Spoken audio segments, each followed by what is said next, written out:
रशदा। ये एक सूरतुल काफ की आयत 9 थी। इंतहाई मुख्तसर, असल में ये एक दुआ है और बहुत इफेक्टिव दुआ है। इसका तर्जुमा है, ए हमारे परवरदिगार, हमको अपनी रहमत खास से नवाज और हमारा मामला दुरुस्त कर दे। आज के टॉपिक के हवाले से मुलाजिम साहब की इजाज़त से एक हदीस है जो हज़रत मोहम्मद सल्लल्लाहु अलैहि वसल्लम से मनक़ूल है, और उसका मफ़हूम ये है कि इंसान को खाने-पीने में इत्तेदाल इख्तियार करना चाहिए। ये रमज़ान और बग़ैर रमज़ान दोनों के है। ये हदीस के अल्फ़ाज़ कुछ यूँ हैं, आदमी के लिए चंद लुक़मे काफ़ी हैं, जो उसकी पीठ सीधी रख सकें, और अगर ज़्यादा खाना ज़रूरी हो, तो 1/3 पेट खाने के लिए, 1/3 पानी के लिए और 1/3 सांस के लिए रखे। ये सुनन तिरमिज़ी की हदीस थी 2380, और इसमें हमें मियाना रवि और सेहतमंद तर्ज़ ज़िंदगी अपनाने की तलकीन की है, और ज़ाहिर है इससे मालूम होता है कि ज़्यादा खाने से परहेज़ करना चाहिए, जो कि मुख्तलिफ़ बीमारियों का सबब बन सकता है। सदक़ल्लाहुल अज़ीम। Jazakallah. Thank you very much. Today's online webinar is in collaboration of Women Medical and Dental College, Abbottabad, Women Medical South Association of Physiologists, Medical Women Association of Pakistan, Pakistan Physiological Society, Pakistan Association of Pathologists. And today's speakers, very important speaker, Professor Ghasun Nabi. He is the busiest. No need to introduce Professor Ghasun Nabi. He is the graduate of, he is son of King Edward Medical College, but it is now university. He remained principal of Lahore Amiruddin Medical College and Lahore General Hospital, and very known, well-known gastroenterologist. हमारे तो ये मुर्शिद हैं पूरी family के अंदर. Anyhow, sir, over to you. I do not think you need any introduction. Over to you, sir. And the topic is fasting for the patients suffering from GIT and liver issues. Thank you very much, Professor Mulazam Hussain Bukhari Saab, for the kind introduction and invitation on this webinar. The idea of delivering a talk on this particular topic is very fascinating, close to my heart. For the past 3 or 4 years, I've been working quite eagerly on the weight loss management, and in addition to the pharmaceutical side in the weight management, I've been involved in the endoscopic management as well, involving the intragastric balloons, Lurin balloons, and then lately endoscopic gastropexy as well. Now, when we talk of the GI disorders and Ramadan, you see, GI disorders are a diverse topic. Gastrointestinal tract start होती है मुंह से, motion वाली जगह तक जाती है, उसके साथ उसका लिवर भी है, पैंक्रियास भी है, तो एक पूरा सिनेरियो है। और कुछ सालों से मैं हमेशा पूछता हूँ कि जिस्म का बॉस कौन है। ट्रेडिशनली हम ये समझते थे कि दिल जो है वो बॉस है। फिर कोई आज से 8-10 साल पहले मैंने अपने मीटिंग में नारा दिया कि लिवर इज़ द बॉस। अगर लेटली मैं देखूं तो पिछले साल एक से मैं अपने जितने भी लेक्चर्स उन सबसे ऑडियंस से पूछता हूं, तो उनसे कहता हूं कि gut is the boss of the liver, क्योंकि जितनी भी चीज़ें हैं वो गट से स्टार्ट होती हैं। तो गैस्ट्रोइंटेस्टाइनल ट्रैक में अगर हम देखें तो starting from the upper gastrointestinal tract down to the bottom end हमारे पास डिफरेंट किस्म की बीमारी हैं। कुछ हैं जो कि स्ट्रक्चरल डिजीज हैं, कुछ है जो कि न्यूरोप्लास्टिक डिसऑर्डर्स हैं, कुछ है जो कि न्यूरोगैस्ट्रोमोटिलिटी डिसऑर्डर्स हैं, फिर ड्रग इंड्यूस भी हैं, ओवर ईटिंग के साथ हैं, बॉडी फिजिक के साथ हैं। लिवर की साइड पे आ जाए तो लिवर की साइड पे for many many years we have been struggling with hepatitis B and C, और लेटली हम जो स्ट्रगल कर रहे हैं वो है फैटी लिवर डिजीज और उसकी उसकी इम्प्लिकेशन बॉडी पे। प्रोफेसर मुलाज़िम हुसैन बुखारी और जितने भी क्लिनिशियंस हैं मुझसे एग्री करेंगे कि पिछले कोई 5 साल में हमने फिनोमिनल राइज देखा है लिवर कैंसर का। और अगर ये कहा जाए कि we are going through an epidemic of liver cancer, तो कोई गलत नहीं होगा। इसी तरह पैंक्रियास वाली साइड पे आ जाए तो fatty pancreas leading to digestive disorders, उसमें डायबिटीज़।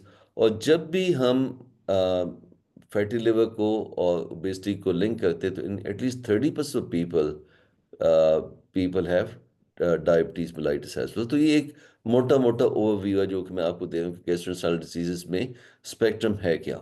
अब आते हैं रमज़ान का। रमज़ान फास्टिंग, इंटरमीडिएट फास्टिंग के ऊपर इस वक्त पूरी दुनिया में बेतहाशा पेपर्स पब्लिश हुए हैं। अब इंटरमीडिएट फास्टिंग और जो फास्टिंग हम करते हैं रमज़ान में, इस पर क्या डिफरेंस है? बेसिक कॉन्सेप्ट को बहुत ज़्यादा डिफरेंट नहीं है। इंटरमीडिएट फास्टिंग आप कह लें कि हफ्ते में 2 दिन आपने की, हफ्ते में 1 दिन की, नफली रोज़े आप समझ सकते हैं। और उसमें इंटरमीडिएट फास्टिंग में लोग जो है पानी पीते रहते हैं लेकिन खाना नहीं खाते। लेकिन हमारे रमज़ान में ये है कि सुबह सहर से लेके अफ्तार तक हम we are not suppose to eat and drink anything. और एक ख़ास सेट ऑफ लाइफ है जो कि वैसे भी ज़िंदगी में एक सेट ऑफ लाइफ हमने गुजारना होता है। अब 30 दिन के या 29 दिन के मतवातर फास्टिंग, और in a way it is intermediate fasting कि सुबह हमने सहर के टाइम पे रोज़ा रखा, अफ्तार के टाइम पे रोज़ा खोला, उसके बाद भी allowed to eat and drink ताकि डिहाइड्रेशन ना हो, ताकि जिस हमें किसी और चीज़ की कमी ना हो, न्यूट्रिशनल डेफिशिएंसी ना आए। तो 29 से 30 दिन का जो जर्नी है उसकी जो कंपोनेंट्स हैं, एक तो कंपोनेंट है स्पिरिचुअल रिजुविनेशन। और स्पिरिचुअल रिजुविनेशन, जाहिर बात है कि मैं डॉक्टर हूँ, मेरा फील्ड नहीं है। वैसे मुलाज़िम हुसैन बुखारी साहब स्पिरिचुअल रिजुविनेशन के पॉइंट ऑफ व्यू से किसी साइकेट्रिस्ट दोस्त या कोई जे आलम साहब को रिक्वेस्ट करेंगे कि वो स्पिरिचुअल रिजुविनेशन के पॉइंट ऑफ व्यू से रमज़ान में क्या इम्पैक्ट आता है उस पर लोगों को गाइड करें। लेकिन जो फिजिकल इम्पैक्ट आता है उस पे आज हम बात करने चले। तो इंटरमीडिएट फास्टिंग कह लें या कंटिन्यूस रमदान का जो 29 या 30 दिन का जो जर्नी है, इसका गैस्ट्रोइंटेस्टाइनल हेल्थ पे क्या इम्पैक्ट आ सकता है, क्या फ़ायदे है, क्या नुकसान है। अब जब भी कभी कोई चीज़ होती है तो उसके दो तरह के फ़ायदे हैं। एक है पॉजिटिव इम्पैक्ट, एक है नेगेटिव इम्पैक्ट। अगर तो हम कहें पॉजिटिव इम्पैक्ट, तो पॉजिटिव इम्पैक्ट के हिसाब से जो मेन टारगेट्स हैं जो इंटरमीडिएट फास्टिंग के साथ हम अचीव करना चाहते हैं या इस तरह की जो जर्नी उसके साथ अचीव करना चाहते हैं, वो मेनली जो इम्पैक्ट आता है वो है न्यूरोगैस्ट्रोमेटलिटी डिसऑर्डर्स पे। लेकिन इसके साथ साथ जितने भी हम लोग के इन्फ्लेमेटरी डिसऑर्डर्स हैं बाउल के, जीआई ट्रैक के, उन पे भी पॉजिटिव इम्पैक्ट आता है इंटरमीडिएट फास्टिंग के साथ। लिटरेचर क्या कहता है, साइंस क्या कहती है, मुख्तलिफ स्टडीज़ क्या कहती हैं, अगर हम लिटरेचर उठा के देखें तो एटलीस्ट 6 मेजर मेटा एनालिसिस और मल्टी सेंटर ट्रायल्स मौजूद है जो कि हमें इस चीज़ पे गाइड कर सकते हैं कि इसका क्या पॉजिटिव इम्पैक्ट आ सकता है। तो जो पॉजिटिव इम्पैक्ट है उसकी जो डिवीजन है वो है मेनली 4। एक है impact of weight reduction on the GI health. दूसरा है आपके जितने भी जीआई डिसऑर्डर्स हैं, खासकर न्यू गैस्ट्रोमेटलिटी, इन्फ्लेमेटरी बाउल डिसऑर्डर्स या inflammatory disorder of the GI tract, उसमें डिसबायोसिस एक मेजर कंपोनेंट है। अब जो डिसबायोसिस है उसकी आप ये समझें कि हमारी आंतों में बैक्टीरिया ट्रिलियंस की तादाद में मौजूद होते हैं। और जो बैक्टीरिया ट्रिलियंस की तादाद में मौजूद है उसकी हर बैक्टीरिया जो वहाँ पे वो सिंगल बैक्टीरिया नहीं होता, उस पर बहुत सी जेनरा मौजूद है जो कि गट हेल्दी बैक्टीरिया या ह्यूमन फ्रेंडली बैक्टीरिया के नाम से अंदर मौजूद है। तो उसका जो बैलेंस है वो बहुत ज़्यादा इंपॉर्टेंट है। वो डिक्टेट करता है जब भी genetic combination with bacterial flora in the gut, ये जो कंबाइन होते हैं उससे जो आपके साइटोकाइंस रिलीज होते हैं या जो फॉस्फोलिपिड्स रिलीज होते हैं, उसके साथ बहुत सी डिजीजेस लिंक्ड अप है। वो डिजीजेस खाली गट की नहीं है, दे गो बियॉन्ड द गट।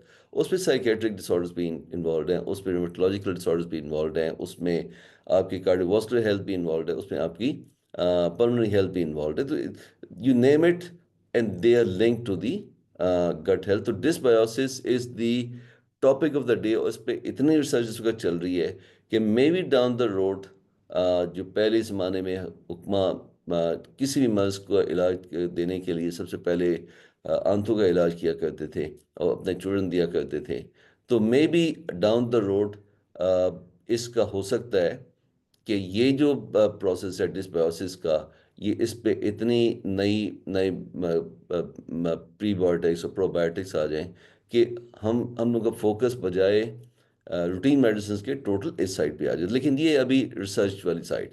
तो सवेदस्त हम ये कह सकते हैं कि डिस्बायोसिस का जो प्रोसेस है, जब हम इंटरमीडिएट फास्टिंग करते हैं, जब लॉन्ग फास्टिंग करते हैं, तो उसमें इंप्रूवमेंट है। अब वो कैसे आएगी?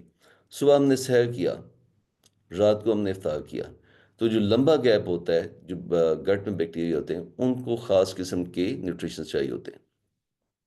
कुछ न्यूट्रिएंट्स हैं जो कि हार्मफुल बैक्टीरिया को इनहांस करते हैं। कुछ न्यूट्रिएंट्स हैं या फास्टिंग है जिससे जो हार्मफुल बैक्टीरिया उनकी सप्रेशन होती है, और जो ह्यूमन फ्रेंडली बैक्टीरिया हैं या जो जिस्म के फ़ायदे के लिए बैक्टीरिया हैं, उनको उनको तक़वियत मिलती है, उनकी ग्रोथ में इजाफा होता है। So dysbiosis is number 2. So weight reduction, dysbiosis. Number 3, कई ऐसी चीज़ें हैं जो कि डायरेक्टली खाने के ख़ास किस्म के खाने के साथ लिंक्ड होती हैं।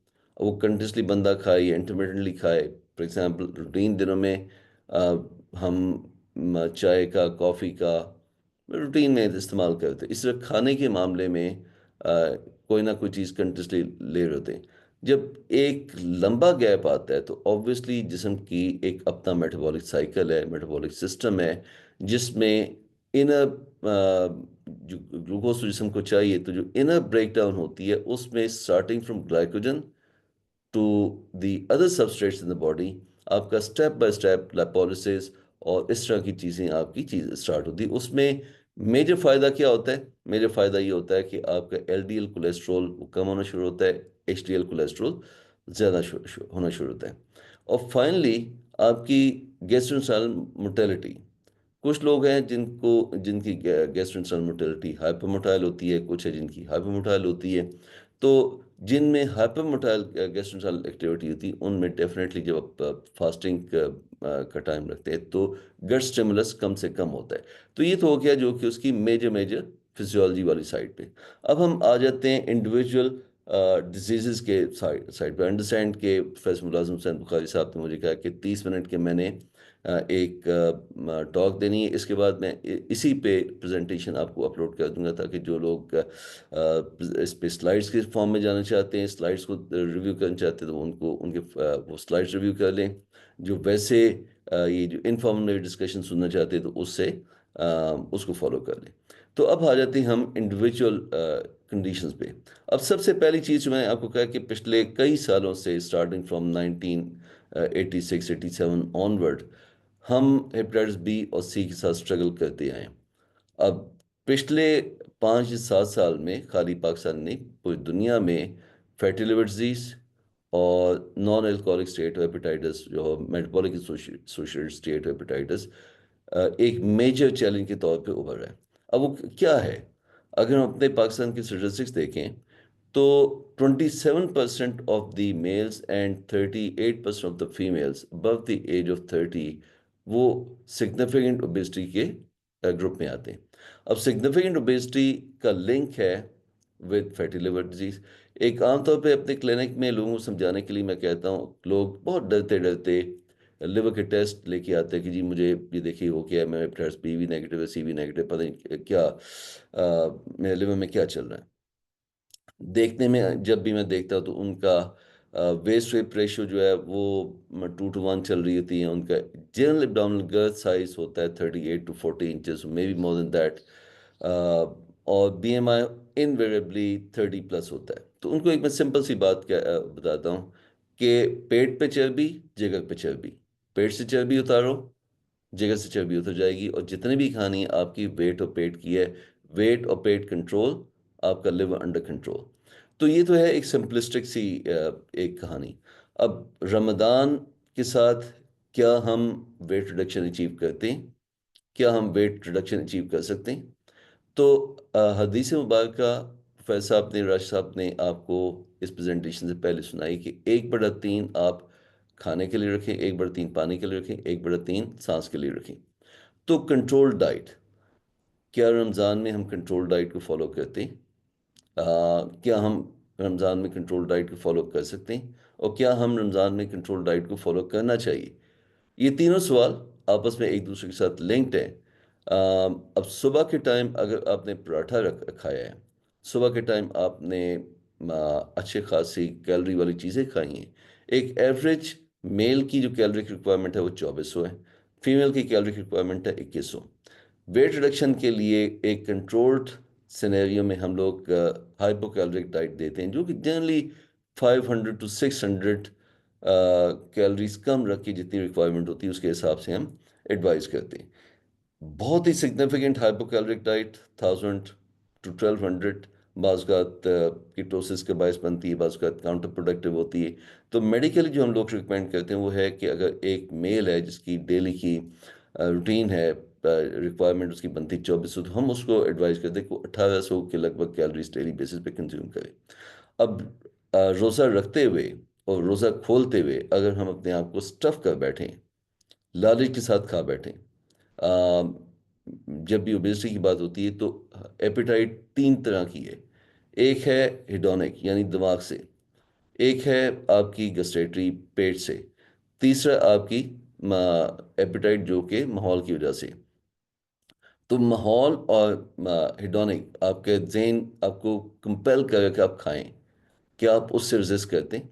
रमज़ान या रोज़ा नामी नफ्स के कंट्रोल पे है, क्या हम उस जो थीम है उसकी जो मिथ है उसको हम फॉलो करते हैं? अगर तो आप सुबह को कंट्रोल्ड डाइट लेते हैं और अफ्तार करते हुए कंट्रोल डाइट रखते हैं, तो ऑटोमेटिकली ये आपका हाइपोकैलोरिक, ये जितना हम चाहते हैं 600 to 800 लो कैलोरी आपके जो फूड आइटम वो बन जाती हैं। कुछ लोग हैं जो कि बहुत ही एक्सट्रीम पे चले जाते हैं कि सुबह को एक गिलास दूध ले लिया, खजूर खा ली, रात को खाली पानी पी लिया, तो उसको भी मैं इंडोर्स नहीं करूँगा। तो दरमियानी रास्ता, मियाना रवि, वो सबसे बेस्ट है कि आप सुबह को अफ्तार करें, लेकिन सिंपल, सुबह को आप सहर रखें, लेकिन सिंपल सी चीज़ के साथ, जिसमें घी का कंपोनेंट ना हो, जिसमें चीनी का कंपोनेंट नहीं हो। चीनी चिकना ये हम लोगों की मेजर सोर्सेज हैं इन टर्म्स ऑफ कैलोरी। तो चीनी और चिकने को कंट्रोल करना है, रोटी चावल कम खाना है, प्रोटीन एक मुनासिब मकदार में आपने लेनी है। जनरली एक स्टैंडर्ड फार्मूला हम लोगों का होता है कि 1 to 1.5 ग्राम्स पर केजी बॉडी वेट हमें प्रोटीन लेनी चाहिए। किस फॉर्म में? मे बी स्टीम या बेक फॉर्म में। दूध ले लें, दूध की जो बाकी फॉर्म्स हैं जैसे आपका पनीर है वो ले लें, दही ले लें। और इसी तरह अफ्तार के टाइम पे किसी चीनी और चिकनी चीज़ से, जो स्टैंडर्ड हम लोगों का है कि जी एक ख़ास किस्म की शरबत, लाल शरबत के साथ रोज़ा खोल लें, या मीठे शरबत के साथ, मीठी स्कंजवी के साथ रोज़ा खोल लें।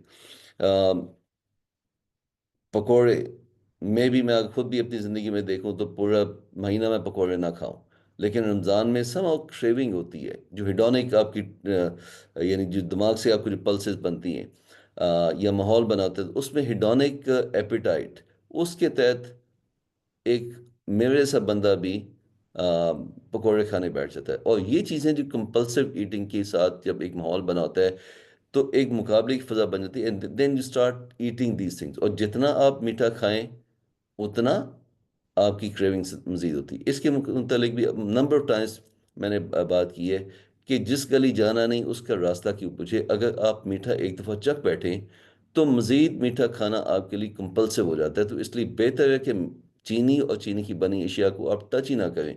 जब तक आप टच नहीं करेंगे आपको क्रेविंग नहीं बनेगी, आपको दोबारा कंपल्शन नहीं होगी कि आपने मीठा खाना है। और एक दफ़ा आप मीठा चख लें तो then the process is on and on, क्योंकि आपके जो ब्रेन के रिसेप्टर्स हैं वो एक्टिवेट हो जाते हैं, जो मीठा क्रेविंग रिसेप्टर्स जिसको कहते हैं वो आपके एक्टिवेट हो जाते हैं, and then you tend to seek and crave for more sweet things.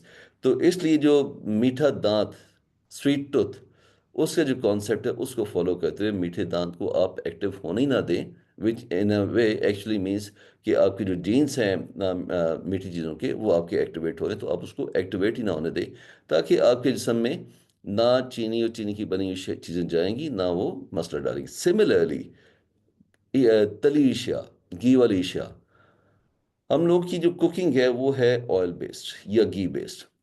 जब तक घी ना डले या ऑयल ना डले, ना खाने की खुशबू बनती है, ना खाने का जायका बनता है। और अ, रमज़ान अफ्तार के टाइम पे हमें क्या चाहिए? अ, अगर खाने के जायके को हम देखें तो खाने का जायका एक विजुअल और एक स्मेल, ये दो चीज़ों के साथ आपका खाने का जायका लिंक्ड है। ज़बान के साथ कितना लिंक्ड है? May be less than 20%।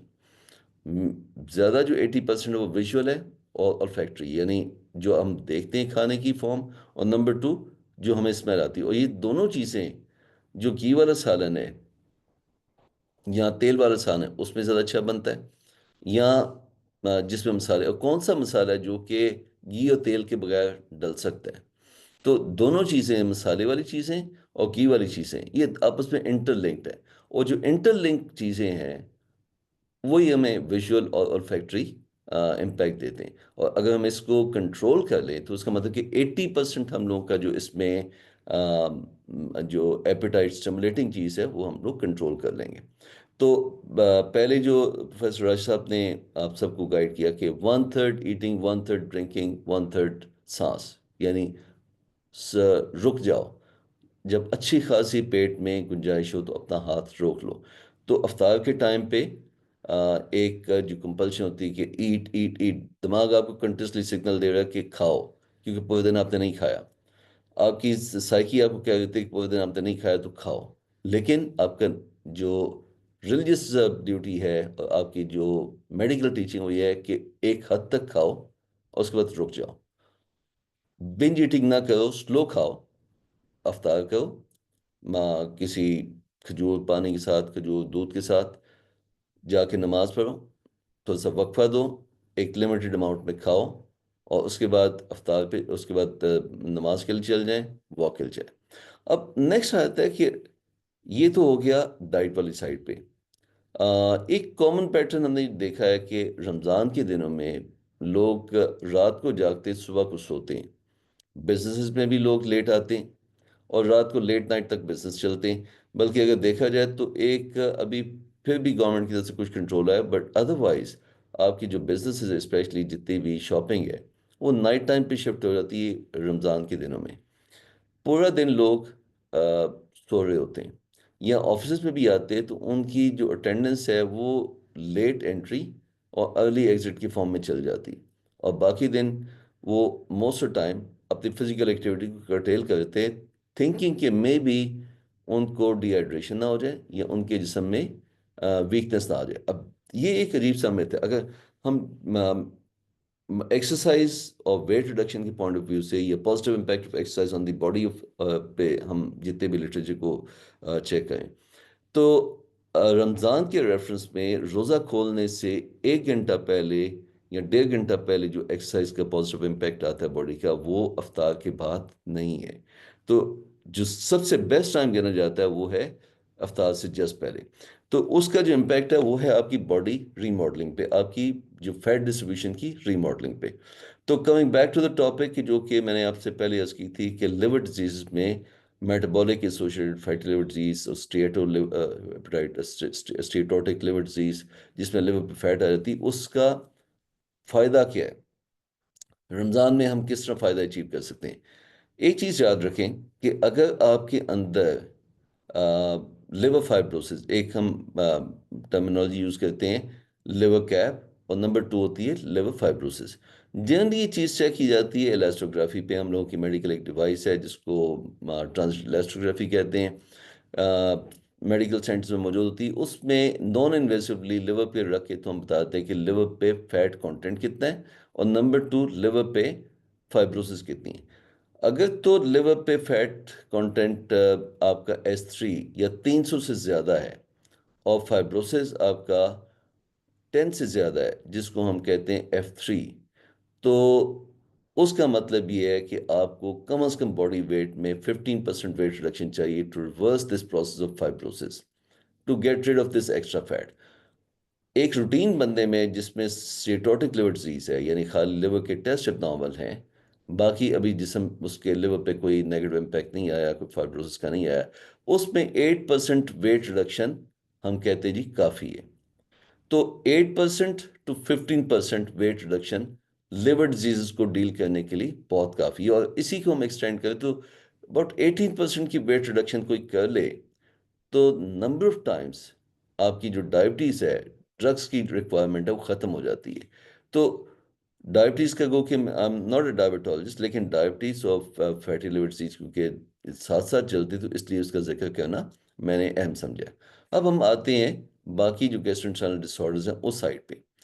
अब गैस्ट्रोइंटेस्टाइनल डिसऑर्डर्स में सबसे जो कॉमन एक डिसऑर्डर है वो गैस्ट्रोइसोफेजियल रिफ्लक्स डिजीज है, यानी सीने की जलन, मैदे के तेज़ाब का खुराकी नाली में आना। अ, अब मैदे के तेज़ाब को खुराकी नाली में आना कब आएगा? जब मैदे में कोई एसिड बनेगा या मैदा फुल होगा, तो तभी वो आएगा। तो रमज़ान में जब हम खाना ही कम खाते हैं तो उससे एसिड रिफ्लक्स आने के चांसेस कम है। बट यहाँ पे एक मेजर कैवेट आता है कि अगर सहर के टाइम में आपने अपने पेट को स्टफ करके आप लेट गए हैं, सो गए हैं, तो नतीजा ये होगा कि आपका जो खाना और एसिड प्रोडक्शन जो उस वक्त होगी वो आपकी खुराक की नाली में आएगी, और बजाय फ़ायदे के उल्टा आपका गैस्ट्रोएसोफेजियल रिफ्लक्स डिजीज और हार्ट बर्न का जो स्कोर है वो आपका ज़्यादा हो जाएगा। इसी तरह अफ्तार के टाइम पे अगर आपने फुल अपना हैवी मील लिया है which is full of oils and carbs, तो अगेन आपका जो स्टमक है वो आपने ओवर डिस्टेंड कर लिया। उसके बाद अगर आपने सुस्ती में एक्सरसाइज भी नहीं की तो नतीजा ये निकलेगा कि again you are going to have bursting of the reflux को। तो एक चीज़ जिसके डबल एच सोड आप कह सकते, अगर बाजू का आप फायदा लेते, बाजू का आप नुकसान लेते। एक बहुत सिंपल सी कैलकुलेशन है, अगर तो आपने पहले 10 दिनों में रमज़ान में आपने वेट गेन किया है, तो that gives you an opportunity to review your diet. यानी अभी हम इस वक्त 14वें रोज़े पे हैं, 10वें रोज़े पे हम ये देखें कि आपने वेट गेन किया या लूज़ किया। अगर तो वेट गेन किया तो दैट क्लियरली मीन्स कि आपको जितना खाना चाहिए उससे आप ज़्यादा खा चुके हैं या आप ज़्यादा खा रहे हैं, तो अपने आप को वापस खींचने की ज़रूरत है और डाइट का जो पैटर्न है चेंज करने की ज़रूरत है। रमज़ान में हर कीमत पे आपका वेट कम होना चाहिए अगर आपने प्रॉपरली रमज़ान की मिथ को फॉलो करते हुए अपनी सहरी और अफ्तारी के मामूलात फॉलो किए। अगर ये वाली बात नहीं है तो नतीजा ये निकलेगा कि by the end of the Ramzan आपकी वेस्ट लाइन मज़ीद इंक्रीज़ हो जाएगी, आपकी जो वेट है वो मज़ीद इंक्रीज़ हो जाएगा। तो reflux score, gastro-oesophageal reflux disease वाली साइड पे अगर तो आप सेडेंट्री लाइफस्टाइल अपना के बैठे हैं, ओवर ईटिंग करें, तो ये नुकसान होगा। अगर आपने डाइट कंट्रोल की है और साथ अपनी फिजिकल एक्टिविटी को मेंटेन किया है तो आपके रिफ्लक्स स्कोर डेफिनेटली इंप्रूव करेगा। नेक्स्ट आता है पेप्टिक अल्सर डिजीज। अब पेप्टिक अल्सर डिजीज के मुतालिक मैं एक बात हमेशा कहता हूँ कि it is an over prescribed entity. इतने लोगों को पेप्टिक अल्सर डिजीज होती नहीं है जितना लोग क्लेम कर लेते हैं कि मुझे अल्सर है। अब अल्सर ना एक सोशल टैबू बन गया है, लोग उसको मिस इंटरप्रेट भी करते हैं, लोग उसको मिसअंडरस्टैंड भी करते हैं। Generally above the age of 35 we say 15% of population having the epigastric pain can have peptic ulcer disease. Otherwise most of the time it is another disorder, or it can be as simple as gastritis, helicobacter pylori का infection हो सकता है, या it can be just a gastric spasm, colonic spasm, या gallbladder disease। इस तरह की चीज़ें जो आपकी हो सकती हैं। तो पेप्टिक अल्सर डिजीज अगर तो आपका एक्टिव है तो prolong fasting can be detrimental, नुकसान का बायस हो सकती है। लेकिन आजकल के ज़माने में जब एसिड कंट्रोल करने वाली इतनी इफ़ेक्टिव अद्वियात मौजूद हैं, तो क्या ये मुमकिन है कि अल्सर आपका उसकी वर्सनिंग हो? तो the clear answer is no. Ulcer आपका बिहेव करेगा, तो इसलिए उस साइड पे डरने की कोई ज़रूरत नहीं। अगर आपका कॉम्प्लिकेटेड अल्सर है, लेट्स सपोज किसी मौके पे आपकी ब्लीडिंग हो चुकी है, परफोरेशन हो चुकी है, वैसे तो कोई ऐसी कोई वर्टिकल स्टडीज मौजूद नहीं जिसकी बेसिस पे हम कोई आपको क्लियर कट गाइडलाइन दे सकें बेस्ड ऑन साइंटिफिक लिटरेचर कि जिस बंदे को किसी मौके पे परफोरेशन हो चुकी है या ब्लीडिंग हो चुकी है या उससे मैदे के मुंह पे रुकावट आ चुकी है, इसको कहते हैं गैस्ट्रिक आउटलेट ऑब्स्ट्रक्शन, क्या उसको फास्टिंग करनी चाहिए? तो लिटरेचर इसके मुतालिक बहुत ज़्यादा गाइड नहीं करता, बट सेंस सेज कि अगर कॉम्प्लिकेशन हो चुकी है तो बेहतर है कि अवॉइड कर लें। नेक्स्ट आता है हम लोगों का गॉल ब्लैडर डिजीजेस। अब गॉल ब्लैडर डिजीजेस का मुतालिक भी यही है कि इसका it's a multifactorial disease. इसका link one on one eating के साथ नहीं है, इसका बहुत सा ताल्लुक आपकी फिजिकल एक्टिविटी के साथ है, आपकी बॉडी हैबिट्स के साथ है, आपकी फैट के साथ है, आपकी जीन्स के साथ है। तो जनरली जब हम लॉन्ग फास्टिंग करते हैं तो पित्ते में आपके स्लज बनती है, रेत बनती है। तो जिन लोगों में टेंडेंसी है गॉल ब्लैडर डिजीज की, उनमें स्लज बन सकती है। लेकिन अगर फिजिकल एक्टिविटी आप रखते हैं, एक हेल्दी लाइफस्टाइल आप फॉलो करते हैं ड्यूरिंग रमज़ान, तो यही चीज़ जो हम इसको नेगेटिव इम्पैक्ट कैसे कैसे this can turn into a positive impact, आपकी गॉल ब्लैडर की मोर्टेलिटी इंक्रीज कर सकती है। देन कम्स दी इंफ्लेमेटरी, यानी छोटी आंत वाली साइड पे हम जाएं, तो छोटी आंत वाली साइड पे कुछ तो हैं जो कि जेनेटिक सॉर्ट सिलिक डिसीज हो गया, जिसमें क्लियरली गंदम की बनी हुई अशिया हमने इस्तेमाल नहीं करनी। लेकिन बाकी जो चीज़ें सबसे जो कॉमन हम छोटी आंत के हिसाब से वो है स्मॉल इंटेस्टाइनल बैक्टीरियल ओवरग्रोथ, जिनमें ऊंचे ऊंचे टिका, खाना खाने के बाद पेट में डिस्पेप्सिया। इन लोगों में क्या इम्पैक्ट आएगा, क्या फ़ायदा आएगा या नुकसान होगा? तो ये जो स्मॉल इंटेस्टाइनल बैक्टीरियल ओवरग्रोथ हैं, जब भी आप लंबे टाइम फाका करते तो स्ट्रिक्टली मेडिकल लिटरेचर सेज कि it can lead to an increase in the bacterial growth.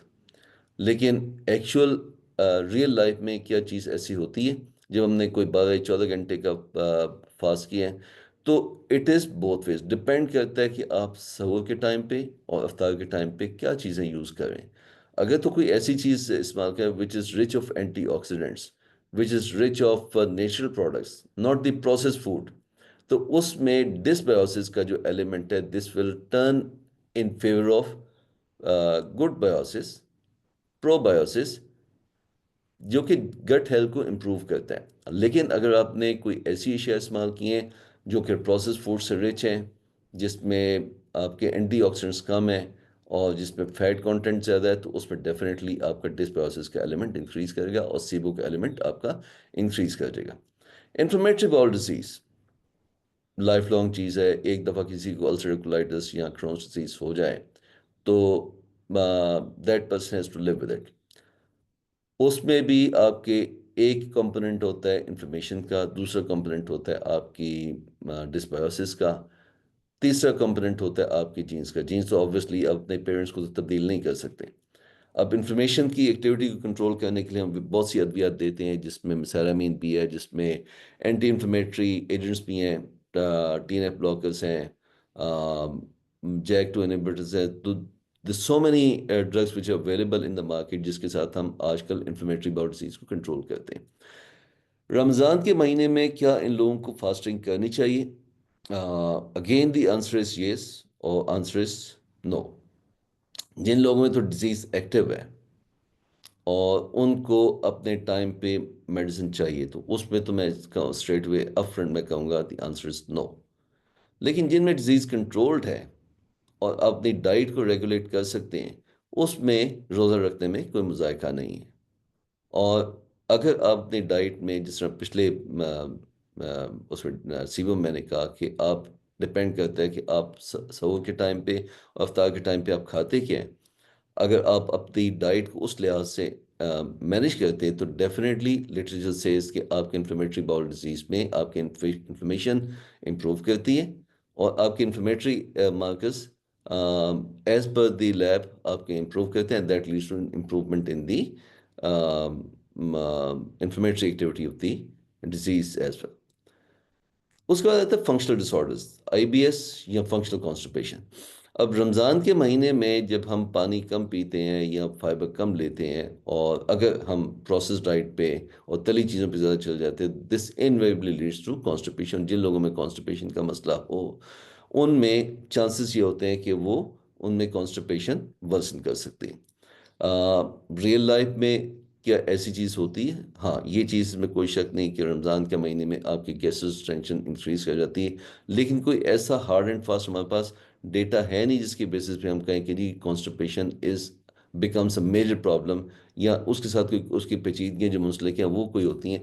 तो clear answer is it all depends कि आप अपने रमज़ान को मैनेज कैसे करते हैं, अपने रोज़े को मैनेज कैसे करते हैं। अगर आपने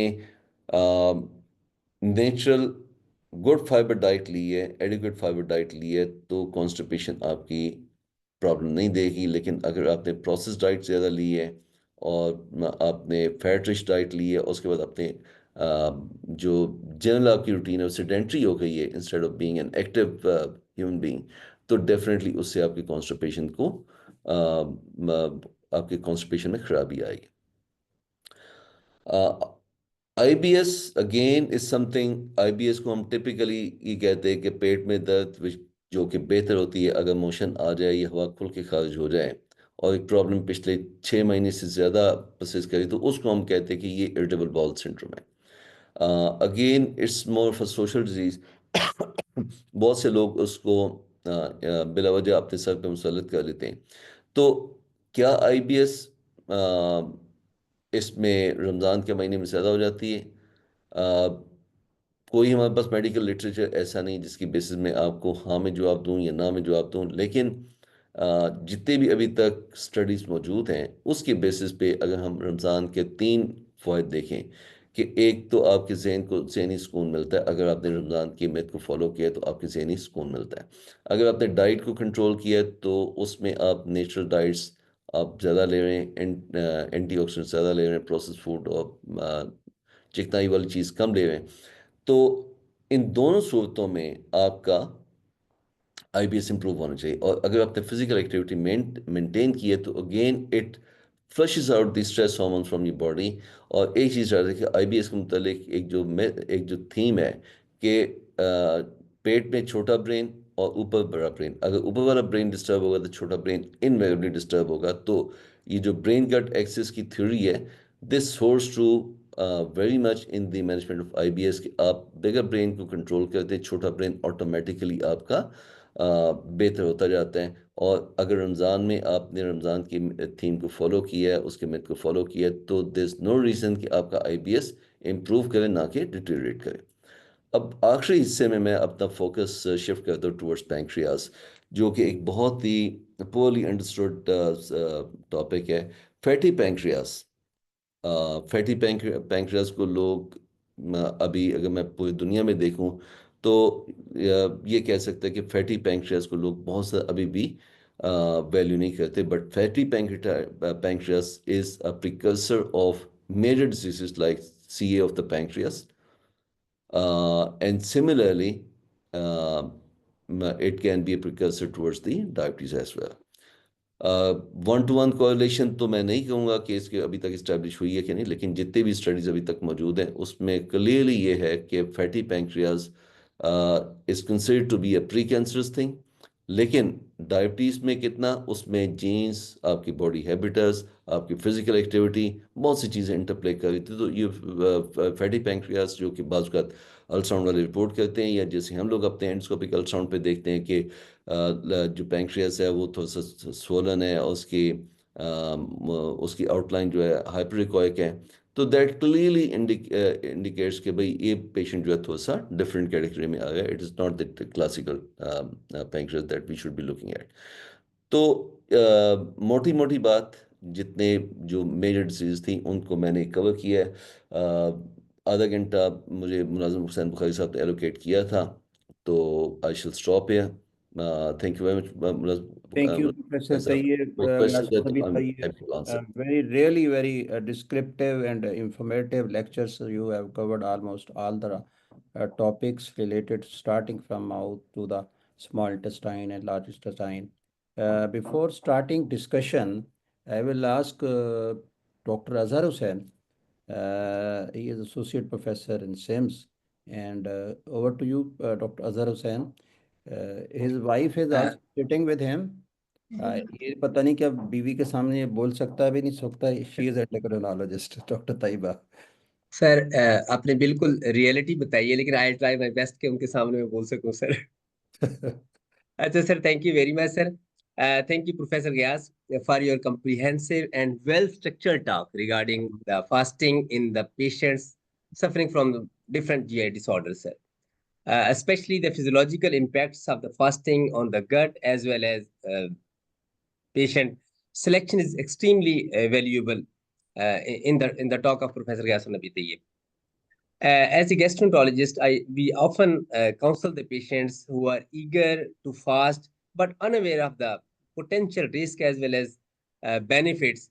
Definitely, we need to counsel, and Professor Gas Saab has well highlighted the things in detail. The key considerations are regarding the safe fasting procedures, practices. From my experience as a gastroenterologist, sir, I have seen many patients in the Ramzan. I think it's an individualized process, sir.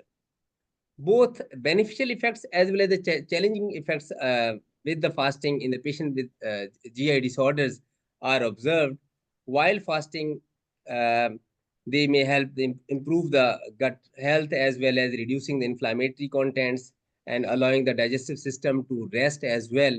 But it can also affect, sometimes it can also exacerbate the different problems of the GIT. For example, if active acid peptic disease is there, if we have overstuffed of the stomach, especially in the patient with the reflux diseases, and also active ulcerative colitis or inflammatory bowel disease, it's quite challenging to observe fasting. In my opinion, sir, the key is the individualized practices, patient assessment, medical structured medical guidance to ensure the fasting practice is safe and beneficial for each individual. Sir, my final advice to the patients with the GI disorder who wish to fast is very simple. Listen to your body. Number one. Number two, consult your doctor before observing the fasting, especially when you have some kind of problems of related to your digestive system, and also seek the guidance from your consultant gastroenterologist when needed. And fasting is no doubt spiritual practice, but it should be safe as well as healthy experience. And with the right medical guidance, I think patient can observe their fasting. At the end, I would like to thank Professor Mulazim Bukhari Sahab, who have arranged this kind of webinar, and it was well highlighted regarding the problems of the GIT during the Ramadan, sir. Thank you very much, sir. Thank you, Dr. Azhar Hussain. Thank you very much, sir. Now, sir, before starting the question and answer, बहुत अच्छी summary की आपने कि एक तो जहनी सुकून है. प्रोफेसर तैयब साहब आपने वो कहा कि इससे, दूसरा आपने ये कहा कि इससे हमारा वज़न कम होता है, और तीसरा ऐसा है कि अगर फिज़िकल एक्टिविटी भी है तो मेरा ख्याल है हमारे इसके अंदर वो जाता है. अच्छा, इस तरह डॉक्टर अज़हर हुसैन आपने कहा कि माशाल्लाह कि अपनी जिस्म अपनी बॉडी का सुने, आप अपने आप को सुने कि वो क्या कहते. और दूसरा है कि आप मशवरा करें अपने डॉक्टर से, और तीसरा ऐसा है कि गाइडलाइन करें. तो ना ओपन फॉर द, मेरा एक सवाल था प्रोफेसर तैयब साहब, ये dysbiosis is a good thing और ए बैड थिंग? देखिए, dysbiosis is a bad thing अगर तो आपका इम्बैलेंस है between the healthy and unhealthy bacteria, and that tilt is towards the unhealthy bacteria. तो उससे जो इन्फ्लेमेटरी साइटोकाइंस रिलीज होंगे उसका इम्पैक्ट गट से बियॉन्ड है. और गट से बियॉन्ड आपके जितने भी डिसऑर्डर्स हैं, खासकर inflammatory disorders of the body, like rheumatological disorders, आपका रिमेटोइड आर्थराइटिस, आपका एसएलई, एंड सिमिलरली आपके जो बाकी इन्फ्लेमेटरी डिसऑर्डर्स लंग्स में होते हैं, इंटरस्टिशियल लंग डिजीज हो गई, और कार्डिक साइड पे आपके कॉर्नरी आर्टरी डिजीज, सब पे नेगेटिव इम्पैक्ट आता है. तो dysbiosis is a bad thing. तो इस वक्त जो फोकस है that is tilting heavily towards an improvement in the gut health by taking good bacteria. और good bacteria कौन से हैं जो नेचुरली अवेलेबल होते हैं? जो वेस्ट में गुड बैक्टीरिया वो लाजमी नहीं कि हम लोगों के लिए बेहतर हो। एनीथिंग जो कहते हैं कि ताज़ा खाओ और अच्छा ताज़ा। खाओ। और ताज़ा खाओ का मतलब क्या है कि ताज़ा दूध पियो, ताज़ा दही खाओ। और अच्छा खाओ का क्या मतलब है? वो चीज़ जो कि जिस्म के लिए हेल्दी है।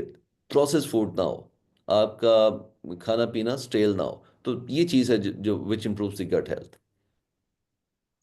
जी सर बिल्कुल। सर मेरा यहाँ प्रोफेसर पे सर राशिद सर साहब, over to you. Professor Rashid साहब, over to you. You have raise the question. दाखिल है सर। सर बहुत अच्छी प्रेजेंटेशन थी और बड़े सादे अल्फाज में बता दिया। और एक छोटा सा सवाल है, उससे पहले मैं वेलकम करता हूँ डॉक्टर अल्ताफ चीमा ने ज्वाइन किया हमें। वो सीनियर वाइस प्रेसिडेंट है Pakistan academy of family physicians के। तो वो मुस्करा रहे हैं। सर वेलकम, थैंक यू मैं वेरी देख मच। रहा हूँ, देख रहा हूँ अच्छा। प्रोफेसर अल्ताफ साहब को। अच्छा, तईब सर सवाल ये है कि सहरी के वक्त दही और दूध, अब दही को समझा जाता है जीएटी की हेल्थ के लिए अच्छा समझा जाता है माइक्रोबियोटा वगैरह के हवाले से। लेकिन दही की एसिडिटी ज्यादा होती है दूध के मुकाबले में। तो और दूध जो है वो प्रोटीन्स वगैरह से अच्छे होते हैं ज्यादा, तो वो देर तक आपको स्टैटी की फीलिंग देता है लेकिन ब्लोटिंग भी करता है। तो एक तरफ से एसिडिटी है, दूसरी तरफ से उसका ज्यादा अच्छा इफेक्ट है दूध का। तो हाउ यू कंपेयर कि शहरी में दूध और दही में से कौन सी चीज कैसे बेहतर है? देखिए, फर्मेंटेड दूध इज दही। हम्म। तो दही का fermentation। अगर थोड़ा सा एसिड है भी, तो अ, अल्लाह में का एक अपना नेचुरल इकोलॉजिकल बैलेंस का सिस्टम होता है। तो वो जो इकोलॉजिकल बैलेंस का सिस्टम है उसमें जो आपका स्टमक के एसिड प्रोडक्शन ऑटोमेटिकली उसको न्यूट्रलाइज कर लेता है। Towards the end of the day आपकी गैस्ट्रिक पीएच वही रहती जो कि नेचुरली रहनी चाहिए। अ, दही या पनीर, इसके मुतालिक हम कहते हैं कि ताज़ा पनीर, ताज़ा दही, इस पे सबसे बेस्ट आपकी प्रोबायोटिक्स मौजूद हैं। In terms of condense protein, paneer is number 1, दही इज़ नंबर 2, दूध इज़ नंबर 3। तो इसी सीक्वेंस में मैं ये कहूँगा कि सुबह के टाइम पे, सैर के टाइम पे आप पनीर लाजमी लें, आप ताज़ा दही भी लें। और दूध आप इवनिंग टाइम पे ले लें, बिकॉज उस टाइम पे आपकी डिहाइड्रेशन का एलिमेंट होता है। तो उसमें दूध आपको एक्स्ट्रा वाटर भी प्रोवाइड कर देगा। तो जी ये प्रोफेसर जो कुंदी, ओवर टू जो यू। प्रोफेसर शर्मा जी, राशिद साहब आप कुछ कह रहे थे। आज मैं राशिद। कह रहा था कि जिनको ऑलरेडी एसिडिटी है, गैस्ट्रिक अल्सर है, पेप्टिक अल्सर है, उनमें भी दही आप कहते हैं कि एडवाइजेबल है, क्योंकि उसमें तो थोड़ा पीएच काउंट करती है। सर आज मैं तो आपसे इन्होंने पहले कह अर्ज दिया ना, की, मैंने आपसे गैस्ट्रेंटोलॉजिस्ट को पहले कि कि आप ले सकते अल्सर हैं। जो ना एक ओवर प्रिस्क्राइब्ड एंटिटी है, इतने लोगों में अल्सर होता नहीं जितना लोग होता प्रिस्क्राइब। नहीं है जितना कहा जाता है, सही कहा आपने। हाँ। नंबर 1, नंबर 2, जिसको हम एपिगैस्ट्रिक बर्न कहते हैं, मोस्टली वो फूड ट्रिगर्स की वजह से होता है, मोस्टली वो एंजाइटी टेंशन की वजह से होता है, और मोस्टली लाइफस्टाइल की वजह से होता है। तो एज सच फास्टिंग का उस पर ना तो कोई नेगेटिव इम्पैक्ट है, ना ही कोई पॉजिटिव इम्पैक्ट है। पॉजिटिव इम्पैक्ट आ सकता है प्रोवाइडेड कि आप अपनी डाइट अच्छी रखें और अपनी फिजिकल एक्टिविटी कंटिन्यू करें। अच्छा, एक क्वेश्चन है डॉक्टर प्रोफेसर शर्मा को, एक सवाल मैं इधर से पूछ लूँ फिर आपको कहता हूँ। एक जी। है sir, person who has IBS IBS, जी हाँ। and having diarrhea off and off, what he should do, even patient with food allergies in Ramadan? देखिए, डॉक्टर। फूड एलर्जी, अगर हम डॉक्यूमेंटेड फूड एलर्जी वाली साइट पे हैं, मैंने उनको वैसे डायरेक्टली मैसेज कर दिया था। अगर हम डायरेक्ट फूड एलर्जी की बात करें तो फूड एलर्जी सिर्फ एक ही है, वो है ग्लूटेन एलर्जी, जो कि डॉक्यूमेंटेड है। दूसरे नंबर पे एक क्वेश्चनेबल चीज़ पाकिस्तान में आ जाती है, लैक्टोज इंटॉलरेंस। हम लोग जो कम्युनिटी एज ए कम्युनिटी बचपन से दूध पीते आए हैं, lactose intolerance is it a fact of fantasy. Lactogen intolerance जी। It remains a major debate in the medical circles कि हम उसको फैक्ट गिने या फैंटेसी गिने। Number of people come up कि जी उनको lactose intolerance है। To be honest, the number of people who have got actual lactose intolerance are much less as compared to the ones who claim. तो जिनमें diarrhoea predominant है, उसमें अगर आप फूड ट्रिगर ना लें, कुछ होता है फूड ट्रिगर नॉर्मली, एक आपका जैसे ही कोई खाना स्टमक में जाता है तो it increases the gut motility and makes you go to the toilet. तो अगर आप उस साइड पे आप फूड ट्रिगर नहीं लेते, तो generally people with IBS diarrhoea predominant they tend to do better. IBS constipation predominant, उसमें वेरिएबल है, डिपेंड करता है कि आप सहूर के टाइम पे और इफ्तार के टाइम पे क्या चीज़ खा रहे हैं। आप अपनी कॉन्स्टिपेशन को वर्सन करें by taking process diet and less fibre, या अपनी कॉन्स्टिपेशन को इम्प्रूव करें। As regards the impact of less water intake, वो 12 घंटे जो हमने पानी नहीं पिया, क्या उससे आपकी जो स्टूल है वो कंडेंस होगा या नॉर्मल रहेगा? तो टिपिकल जो पैटर्न है कि पहले 5 से 7 दिन में constipation worsen, but then the nature takes its course, constipation और जो आपका bowel regulatory mechanism that comes back and people get back to normal. जी प्रोफेसर शर्मा कोंदी। हाँ जी, it was a lovely talk, Dr. Ghayasu Tayyib साहब and Dr. Azhar. मेरा एक क्वेश्चन है, जैसे आपने कहा था फूड इनटेक पे आप नजर रखें and get healthy food. Unfortunately मैं जब इनटेक कंट्रोल करती हूँ और हेल्दी फूड लेती हूँ, आजकल रमजान में 12 रोजे तो मेरे ठीक गुजर गए। On the 13th, I started getting cluster headaches and then bad migraines. फिर मैं अपना सर भी नहीं उठा सकती हूँ बेड से, तो मुझे फिर 2-3 दिन रोजा नहीं रखना पड़ता and I feel very bad about it. How should I overcome this?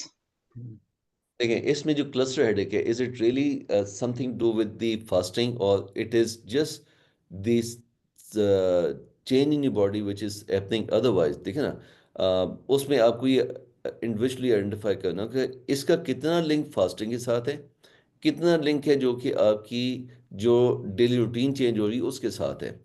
तो क्लस्टर हेडेक जनरली फीमेल्स में इसका लिंक साइकिल्स के साथ, साइक्लिकल चेंजेस जो आपकी बॉडी में होते हैं उसके साथ हो सकता है। It can be link to your sleep routine change as well. Can we really link it to the fasting? अगर 13 दिन नहीं हुआ, 14वें दिन अगर आपको हो गया है, तो there is no way that we can link it definitely with the fasting. It may be link to something else. तो समथिंग एल्स। But ठीक है okay जी, thank you so much. जी जी। Any other question doctor Salma? हाँ जी, मैं एक क्वेश्चन पूछना चाह रहा था गयास साहब से। हाँ जी जी। जी जी doctor Altaf, over to you. अच्छा, ये जो एक जो बाजार में दही मिलता है और जो हम घर में बनाते हैं, उसमें as far as probiotics are concern, is there any difference? Cheeman साहब, इसमें डेफिनेटली डिफरेंस है, क्योंकि जो बाजार में बना हुआ दही मिलता है डिपेंड करता है, अगर तो उसने कोई बीच में कोई केमिकल्स डाले, क्योंकि towards end of the day के दूध वो जो कौन सा यूज करे। पैक्ड, मैं उसकी बात करता हूँ जो पैक्ड होता है, ये जो पैक पैक वो दही, उसमें बहुत से उन्होंने बीच में प्रिजर्वेटिव्स डाले होते हैं, तो डाले जनरली हुए हैं उसमें, हाँ उसको कहते हैं उसमें कल्चर। प्रिजर्वेटिव डाले होते हैं, कल्चर तो उसमें वो उसका फायदा नहीं। इसमें हमेशा जब भी हम बात करते हैं वो है अनप्रोसेस्ड चीज, अनप्रोसेस्ड योगर्ट। जो हम घर पे बनाते हैं, जो हम, हाँ या जी। तो घर का ताज़ा बना हुआ दही और ताज़ा बना हुआ पनीर, उस वो सबसे वैल्यूबल चीज़ है। बहुत अच्छा। इसमें ऐसा है कि जो शहर वाली दही है ना, उसको उसमें बाज का तो वो माइक्रोबायोटा का जो है ना, वो उसमें कल्चर करते हैं, लिखा होता है उसके ऊपर। और बाज का तो उसके अंदर वो विटामिन डी भी डाला होता है, वो भी लिखा होता है बाज के अंदर। तो हाँ, लेकिन बेस्ट थिंग इज कि आप घर तैयार करें और घर उसके साथ वो करें, क्योंकि घर का इस बेस्ट है। जी बलूचिस्तान वाले भी मौजूद हैं, ऐसा ना हो कि नाराज हो जाएं। जी आप कुछ पूछना चाहते हैं क्वेटा से आप? जी जी। हाँ हम तो आपके साथ हैं बिल्कुल, बलूचिस्तान के भी साथ हैं हम। जी जी। अस्सलाम वालेकुम सर। मैं माजरत से इसलिए नहीं पूछ सकता हूँ कि मैंने शुरू में अटेंड नहीं किया। काश मैं अटेंड किया होता तो फिर मेरा कोई सवाल बनता। मैंने सिर्फ अपनी हाजिरी लगाने के लिए और आप लोगों से मुलाकात के लिए ऑन किया। अल्लाह आप लोगों को खुश रखे। शायद मैं कहीं और बिजी था किसी और काम में। डॉक्टर मजहर आप सवाल पूछें कि आपका सवाल कहते हैं my question is that fasting, आगे कुछ मिट गया है, गुड फॉर पेप्टिक अल्सर। ये अभी बताया है सर ने यार, नाट वो अगर कहा है ना कि एक्टिव है तो फिर आप बेशक ना रखें, और एक्टिव नहीं है तो आजकल जो एंटी, आपने सर दोबारा आप बता दें। देखिए, मैं इस तरह आपको समराइज करता हूँ कि आजकल के ज़माने में पेप्टिक अल्सर डिजीज यानी एक्टिव ड्यूटन अल्सर या gastric ulcer is a rarity. Proton pump inhibitors इतने इफेक्टिव हैं कि अगर आपने 2 या 3 दिन का भी थेरेपी ले ली है तो उसमें रीएपिथेलाइजेशन हो जाती है। हाँ, पहले किसी मौके पे कोई कॉम्प्लिकेटेड अल्सर रह चुका है। कॉम्प्लिकेटेड अल्सर का मतलब ये है कि परफोरेशन या ब्लीडिंग या गैस्ट्रिक आउटलेट ऑब्स्ट्रक्शन की कोई हिस्ट्री है, तो तब मैं कहूँगा कि इट्स बेटर कि आप रोज़ा अवॉइड करें। बट अदरवाइज रूटीन सिनेरियो में कोई ज़रूरत नहीं है रोज़ा को अवॉइड करने की. Go with your spiritual and religious duty. जी प्रोफेसर आरिफ जैदी साहब, प्रेसिडेंट है एलुमिनाई के, जी आप कुछ पूछना चाहेंगे डॉक्टर प्रोफेसर आरिफ जैदी साहब? सलामकुम प्रोफेसर, सर। जी जी जी जी सर माशाल्लाह बहुत कम्प्रिहेंसिव टॉक थी, बहुत सारी चीज़ें क्लियर हुई और स्पेशली ओबेसिटी के साथ जो रिलेशनशिप है ना डिजीज का, वो क्लियर हो गया। थैंक यू वेरी अब मच आप देखेंगे आपका वजन कितना कम होता है। ये सीरियस सर, ज्यादा नहीं बोल सकता इस टॉपिक पे।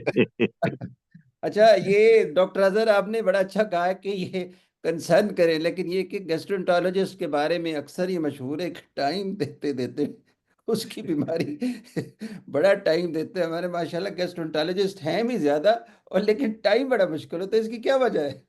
सर माशाल्लाह पंजाब के अंदर स्पेशली अगर आप देखें गैस्ट्रोएंटरोलॉजी फील्ड का जो इतना डेवलप हुआ है, और उसके आपने देखे हैं हर इदारे के अंदर ही गैस्ट्रोएंटरोलॉजी का डिपार्टमेंट, तो सारा क्रेडिट सर डॉक्टर गयासुम नबी तैयब को जाता है सर, इसमें कोई शक नहीं। इन्होंने अपने दौर में बहुत ज्यादा गैस्ट्रोएंटरोलॉजी पे काम किए, इन्होंने गवर्नमेंट से बहुत ज्यादा सीटें, अब इस वक्त पंजाब के कोने कोने में गैस्ट्रोएंटरोलॉजिस्ट मौजूद है, उसकी जी, वजह मैं आपको स्ट्रक्चर एक बात ट्रेनिंग बताऊं प्रोग्राम। डॉक्टर डॉक्टर अजहर, मैं आपकी बात कर रहा हूँ। एक बंदा आया अमेरिका से मेरे पास, तो सर कहते हैं जी मुझे प्रॉब्लम है, और मैं वहाँ टाइम लेते लेते ना मुझे बहुत ज़्यादा 2 साल का टाइम दिया है कि आप गयासुन नबी तैयब से मुझे टाइम ले दें। यकीन जी माने, सर। मैंने डॉक्टर गयासुन नबी तैयब को मैसेज किया, इन्होंने कहा जी मैं सर 12 बजे मौजूद है, उसे कहे आ जाओ। तो सर एनी सर एक ये कम्युनिकेशन गैप होता है, अदरवाइज मेरा नहीं ख्याल कि इस तरह का कोई सर इमरजेंसी। सर सर का माशाल्लाह बड़ा पाना है सर, लेकिन सर ये है कि बाहर के ममालिक में जो स्पेशलिटीज की कंसल्टेशन है सर, वो टेक्स लॉन्ग क्यू सर, बहुत मुश्किल हो 6 गया। मंथ्स सर, मिनिमम 6 मंथ्स है नो डाउट। लेकिन कनाडा में भी लकीली यही हाल है, कनाडा में भी सर यही ऐसी हाल है। वो सर प्रोफेसर 6 मंथ डॉक्टर मैं जैदी मिनिमम बता साहब रहा हैं, हूँ। वो पाकिस्तान आए हैं ऑपरेशन कराने के लिए रीनल स्टोन का। सर ऐसा बिल्कुल होता है सर कि बाहर से लोग सिर्फ इलाज के लिए हमारे पास इसलिए आते हैं, उनको पता है कि हम जाएंगे तो विद इन अ वीक या विद इन 2-3 डेज उनके सारे प्रोसेस हो जाएगा उनके। इवन हमारे पास एंडोस्कोपीज के लिए सर जब लोग बाहर से आते हैं, वो कहते हैं 2 इयर्स का हमें टाइम मिला है। जी एक डॉक्टर सवाल एक अजहर सवाल और है गॉल ब्लैडर के बारे में। Sir, as mentioned gall bladder stone get more when patient dehydrated and the small correlation with accumulated and cause gallbladder stone. So in fasting there will be dehydration. So kindly little explain sir, इसको पूछ रहे हैं तो doctor मजर उसमें ये है कि गॉल ब्लैडर एक होता है डिस्कनीसिया, एक है गॉल ब्लैडर स्टोन डिजीज.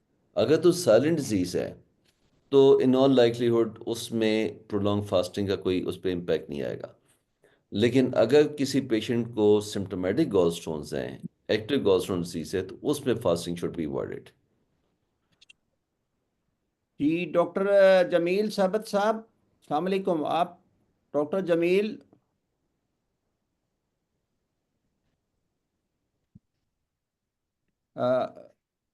ये एक और सवाल है। अस्सलाम वालेकुम sir, kindly elaborate on the use of probiotics. Doctor Amina Syed जी। ओवर द काउंटर प्रोबायोटिक्स जो मार्केट में अवेलेबल हैं, जो कमर्शली अवेलेबल हैं, जितने भी मेटा एनालिसिस हैं उसमें अभी तक जो शो हुआ है कि वो they give just a marginal benefit. अगर किसी का डेफिनेट बेनिफिट है तो वो आपका जो नेचुरल प्रोबायोटिक्स है जो आपके डाइट के अंदर मौजूद हैं वो हैं, ना कि जो कमर्शली अवेलेबल प्रोबायोटिक्स है. यस, उनका बेनिफिट है, लेकिन वो स्पेसिफिक सिनेरियोज में, नॉट अदरवाइज. अच्छा, एक डॉक्टर ये पता गैटी I think is out of country. Sir, is IBS triggered by cold intolerance? देखिए, IBS कैन सर बी इसको ट्रिगर्ड इंग्लिश में जवाब cold दे सकते intolerance, it can be triggered by intolerance. Anything which affects your nervous system, IBS can be triggered. हैं? Then in IBS, you can have specific food triggers as well. It is variable with various people. People can have, there's certain people who can have a IBS trigger with spicy food. There can be food trigger in the form of dairy product. There can be trigger in the form of cabbage or broccoli, these kind of things. So it varies with various people. There's no hard and fast rule that one has to avoid a blanket kind of thing. It's just a personalized kind of thing. Yes, you are right, because 86 billion neurons are in brain and 168 million neurons are in GIT. It is the greater brain and it is the smaller brain. If the greater brain is upset, automatically this will go down. Okay, if there is no question, over to you, Professor Salma Kundi. मैं देख लूँ एक सवाल हो रहा है. Sir, thank you so much, sir. But everybody is saying thank you so much, sir. Okay, over to you, Professor Salma Kundi, to conclude Thank today's. you. Thank you very Thank much, you, sir, for Professor. today's session. An excellent session. Ji, Professor Salma Kundi. Thank you, Professor Mulazim Saab. I'm so grateful to Dr. Ghayasu Tayyib Saab and to Dr. Azhar Hussain Saab. That was a great talk today. We really enjoyed it. And I'm also grateful to all the participants. There were 32. Now it has dropped to 31 when I saw it last. Anyway, that's a great turnout for a Sunday, and that too in Ramzan. So the take-home message which was delivered by Dr. Ghias was that we should eat a balanced diet, and the pakoras and the samosas should be banned at iftari, and I endorse that. The other thing is this, that we should all keep an eye on our belly fat, because if we want to prevent the liver diseases, cirrhosis, and all its complications, we should keep an eye on what we are eating, and we are actually what we eat. Thank you so much, Dr. Ghias Saab and Dr. Azhar Saab and all the lovely participants. Have a great Sunday and have a great day and a happy Ramzan. Stay blessed. Pakistan Zindabad. Thank एक you. सवाल है, सवाल sir खत्म करने से Thank पहले you. कि thyroxine can I in sehri or in aftari? Best time is to take at Sahur, 1 hour before your Sahur meal.